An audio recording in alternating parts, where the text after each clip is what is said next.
Hər kəsə salam. Mən Fes Akademinin kurikulum üzrə olan təlimçisi Hikmət Mürsəlov. Söz verdiyimiz kimi ödənişsiz sınaqlarımız davam edir və sizinlə paylaşdığımız sınaqlardan birinin izahına başlayırıq indi. Birinci sualımız belədir. Verilmiş fikirlərdən hansı tənqidi və yaradıcı təfəkkürün fərqini daha düzgün təsvir edir? Tənqidi təfəkkür yalnız komanda fəaliyyətləri əsasında tətbiq edilir, yaradıcı təfəkkür isə fərdi fəaliyyətlərə əsaslanır. Bu doğru deyil, biz bunu doğru cavab kimi götürə bilmərik. Çünki tənqidi təfəkkür yalnız komanda fəaliyyəti də deyil. Yəni bunu fərdi formada da etmək olar.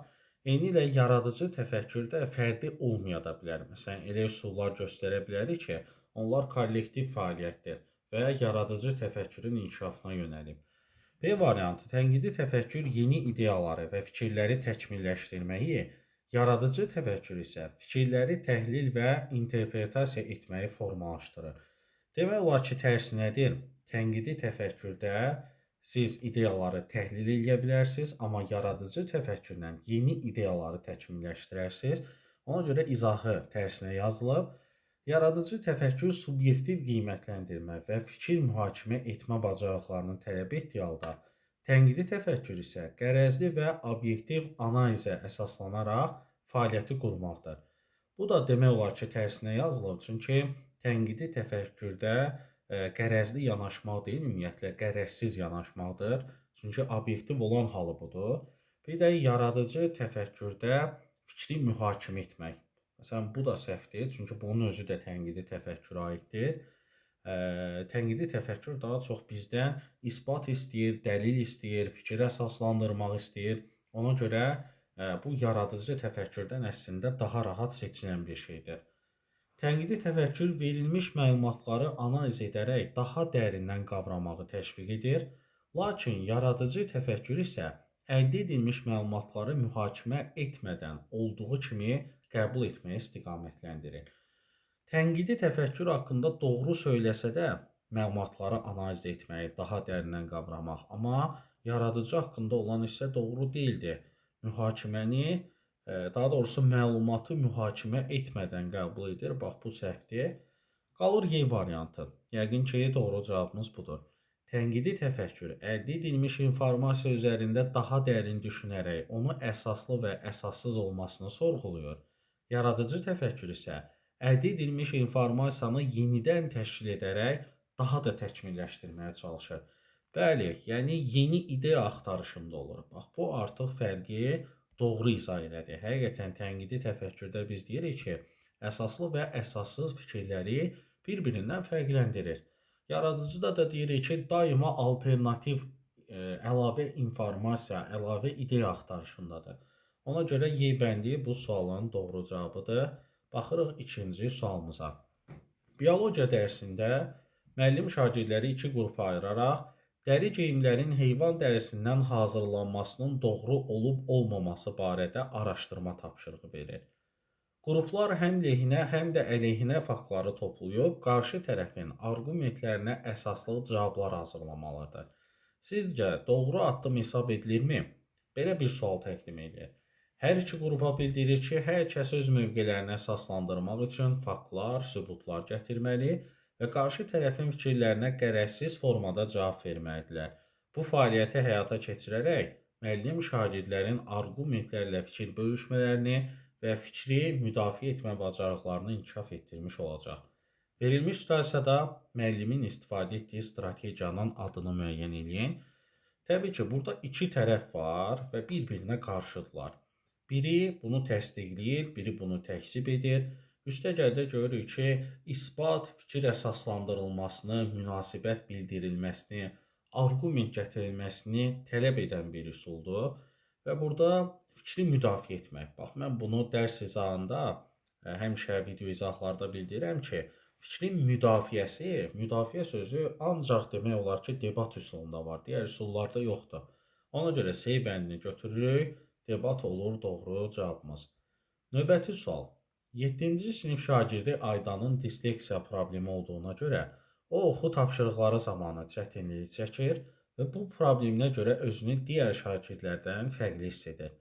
Fəaliyyət zamanı o verilmiş mətni oxuyarkən digər yoldaşları tərəfindən gülüş obyektinə çevrilir. Bu halı kənardan müşahidə edən müəllimin atacağı hansı addım vəziyyəti düzəltmək üçün effektiv yanaşma hesab edilə bilər? A bəndi deyir ki, müəllim Aydana ev tapşırığı olaraq yalnız sadə tipli mətnlər oxumağı tapşırmalı, şagirdi utandırmamaq üçün dərs prosesində bu məsələyə toxunmamalı və onun problemini dəyişdirmədən olduğu kimi qəbul etməlidir. Şagirdin problemini qəbul etmək əslində səhv deyil. Sadəcə bizə effektiv yanaşma lazımdır ki, problemi aradan qaldıraq. Problem də nədir? Həmin şagirdin gülüş obyektinə çevrilməsi. Mən bunu sadə mətnlər verərək təmin edə bilmərəm axı. Problem sinifdədir, problem bir şagirddə deyil. Ona görə A bəndini götürməyimiz effektiv olmaz. B bəndi, müəllim şagirdin oxu materiallarında çətinlik çəkdiyi tapşırıqların icrasını qrup fəaliyyətində təşkil etməlidir ki, digər şagirdlər onun əvəzinə fəaliyyəti icra etsinlər. Bu da doğru olmaz, çünki bu şagird edə bilmirsə, digərləri bunun yerinə etsin. Təbii ki, doğru olmayacaq və yenə deyirəm, siz şərtdə hansı problemi deyirsə, cavabda da ona uyğun bir şey axtarmalısınız. Problem odur ki, şagirdlərin davranışı düzgün deyil. C bəndi, müəllim oxu tapşırıqlarının icrasında disleksiyası olan Aydanı digər şagirdlərdən ayırmamalı və hər kəsdən eyni səviyyədə nəticə gözlədiyini vurğulayaraq inklüziyanı təmin etməlidir. Fərq qoymamaq, bu da doğru bir şeydir, fərq qoymamaq. Amma eyni tapşırığı hər kəsdən eyni səviyyədə gözləmək artıq doğru deyil. D bəndi, müəllim proses zamanı fərdi ehtiyacları nəzərə alaraq tapşırıqları müxtəlif səviyyələrdə tərtib etməli və şagirdlər arasında emosional mühiti təşviq edən fəaliyyət təşkil etməlidir. Bəli, düzgün olan cavabımız budur.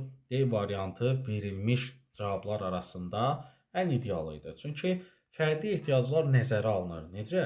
Müxtəlif tapşırıqlar verməklə, bir cür tapşırıq verməklə deyil. Və emosional mühit. Bax, yuxarıda dedim ki, problemimiz nədir? Şagirdlərin davranışı düzgün deyil. Emosional mühit o deməkdir ki, şagird emosiyalarını düzgün idarə edir və bu zaman bir-birlərinə qarşı demək olar ki, səhvlərə də yol vermirlər. D variantı doğru cavabdır. Y-də isə müəllim digər şagirdlərin Aydana qarşı mənfi düşüncələrini aradan qaldırmaq üçün aşağı təfəkkür səviyyəsinə uyğun fəaliyyətlərə cəlb etməlidir.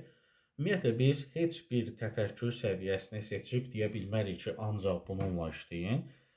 Hər iki təfəkkür, aşağı təfəkkür də, yuxarı təfəkkür səviyyəsi də nəzərə alınmalıdır. Müxtəlif tapşırıqlar hazırlamalıdır deyəndə onsuz da bunu nəzərdə tuturuq. Bütün variantları çıxırıq. Üçüncü sualımızın cavabı D variantı olur. Növbəti sual. Coğrafiya dərsində müəllim şagirdlərə su qıtlığından əziyyət çəkən bir neçə ölkələrin siyahısını göstərən cədvəl təqdim edir. Şagirdlərə bildirir ki, cədvəldə göstərilən ölkələrin illik su ehtiyatlarını digər ölkələrlə fərqləndirib səbəblərini əsaslandırın. Fəaliyyətin sonlarına doğru mövzu ilə bağlı su israfının qorunması üçün təkliflər irəli sürərək şüar hazırlayın. Belə bir tapşırıq verilir və verilmiş tapşırıq təfəkkürün hansı növünə uyğun gələcək. Yəni, hiss edirik ki, tapşırıq biraz dolu tapşırıqdır, yəni hər tərəflidir, burada bir çox şey nəzərə alınır. Amma yenə də mən sonda şagirddən nə istəmişəm? Su israfının qorunması üçün təkliflər irəli sürmək. Bu da onu göstərir ki, şagird bəlkə də indiyə kimi olmayan bir fikri səsləndirəcək, bir üsul deyəcək. Yəni, ən azından bura divergent yanaşacaq da. Ona görə biz burada məhz yaradıcı təfəkkürü cavab kimi götürməliyik. Düzgün cavab olur A variantı.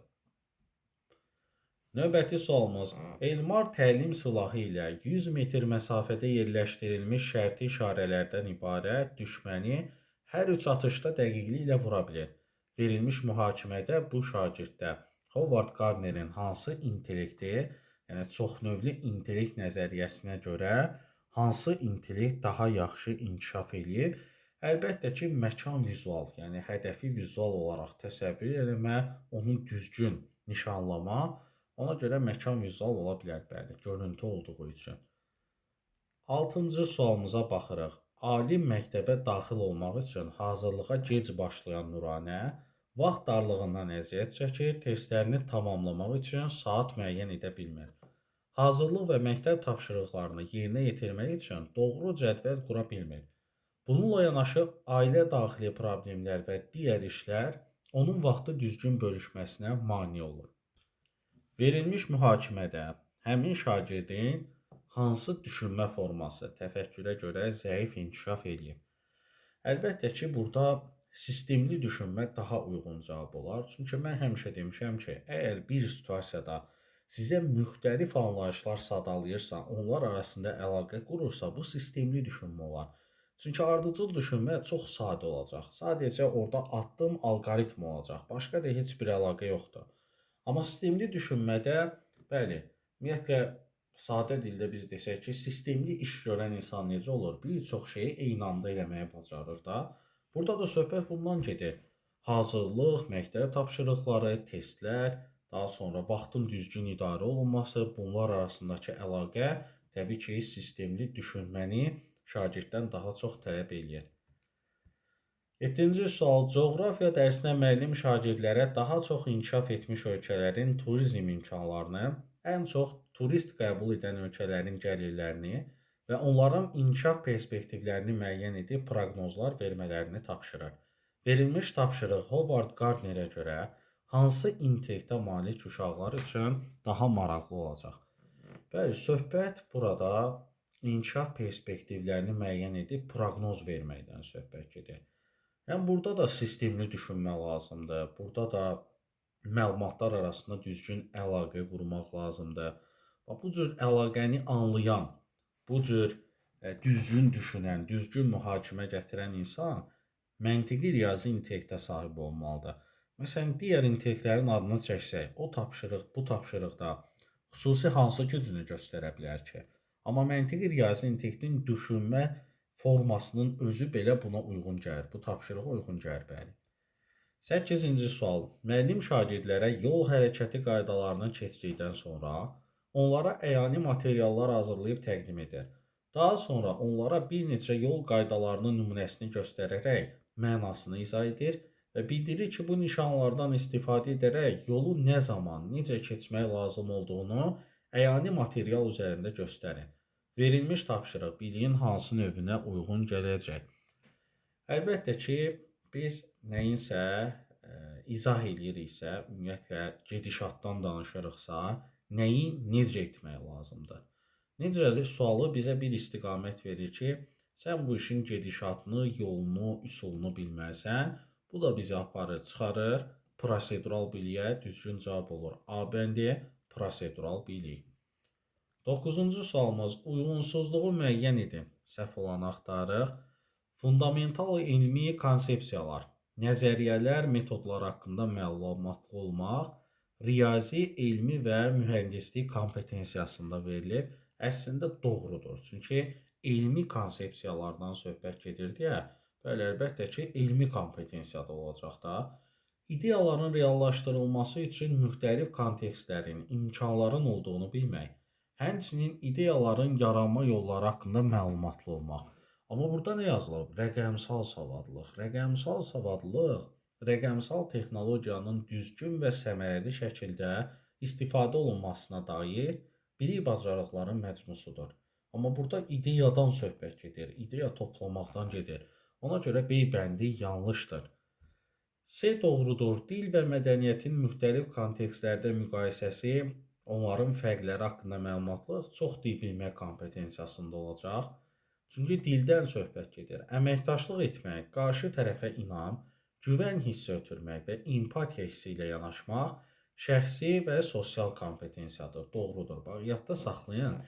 Bizim sosial bacarıqlarımız, sosial fəaliyyətimizlə bağlı hər nə isə varsa, bax, burada empatiya yazılıb məsələn, qarşı tərəfə inam. Birinci elə bu yadınıza düşsün, şəxsi və sosial kompetensiya. Y bəndi planlaşdırmaya söykənən layihələrin idarə edilməsi bacarığı sahibkarlıqda ola bilər, bəli. Layihə. Bu söz sahibkarlıqda olan açar sözlərdən biridir. Cavab olur B bəndi və sonuncu sualımıza baxırıq. Aşağıda verilmiş fikirlər hansı üsulun xüsusiyyətidir? Şagirdlərə qrup şəklində işləməyə və tədricən öz biliklərini qurmağa imkan verir. Bax, qrup sözünü buradan götürürəm ki, bu bir açar sözdür, bizə lazım olacaq 100%.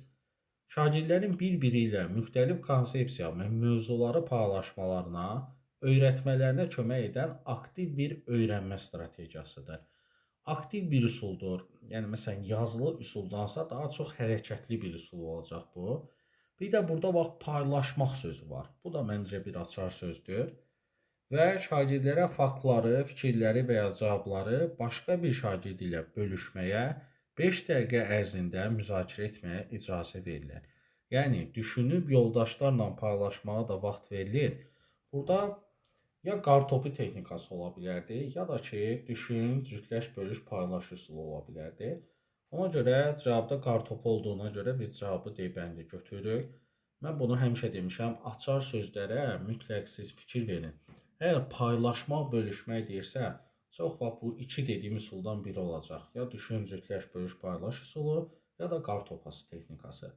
Bu qədər. Əgər hər hansısa bir sual qaranlıq qalıbsa, yazıb rəylərdə izahını istəyə bilərsiniz. Bu cür izahların davamlı olmağını istəyirsinizsə, mütləq ekranda gördüyünüz nömrə ilə əlaqə saxlayın. Daha doğrusu dərslərimizə qoşulmaq istəyirsinizsə, bu nömrə ilə əlaqə saxlayın. Amma izahlar ümumiyyətlə davamlı olacaq. Bunun üçün sizdən də dəstək gözləyirik. Mütləq videomuzu bəyənin, paylaşın və kanalımıza abunə olmağı unutmayın. Növbəti video izahlarda görüşənədək.